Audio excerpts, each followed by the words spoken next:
Yo, what's up? Good morning! Kevin from Hegdes po.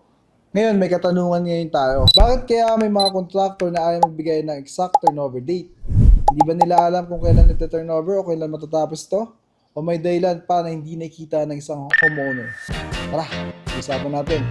Kung homeowner ka, natural lang na gusto mong malaman kung kailan matatapos ang inyong pinapagawang bahay.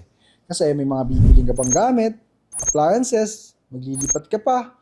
Ngayon, may mga pamilya rin na naghihintay. At higit sa lahat, excited ka nang umuwi sa sarili mong tahanan. Kaya kapag ang sagot ng contractor ay, next month po, ma'am. Estimate lang po muna, minsan nakakadismaya rin. At valid naman ang inyong nararamdaman. Ngayon, kung contractor ka naman, hindi rin naman madaling mangako ng eksaktong petsa sa construction.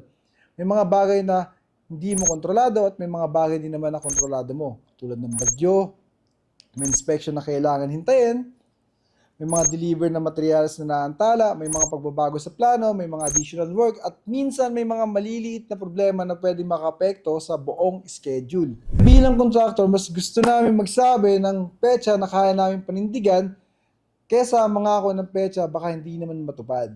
Ngayon, ang common ground, gusto lang naman malaman ng homeowner ay kasiguraduhan. At ang gusto lang naman ng contractor ay huwag mangako ng hindi sigurado. Kaya baka naman mas mahalagang tanong ay hindi ano ang exact turnover date, kundi ano ang kasalukuyang progress o ano ang mga risk at ano ang pinaka-realistic na target. Kapag malinaw ang komunikasyon, mas madaling tanggapin kahit may pagbabago sa schedule. Ngayon, gusto kong marinig ang opinion nyo. Kung homeowner ka, mas gusto mo bang marinig ang eksaktong petsa kahit may posibilidad na magbago o mas gusto mo ang realistic na update kahit wala namang exact date?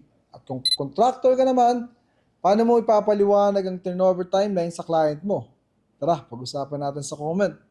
Ako si Kevin ng Hegdes at nandito ako para hindi maganap ng kakampi.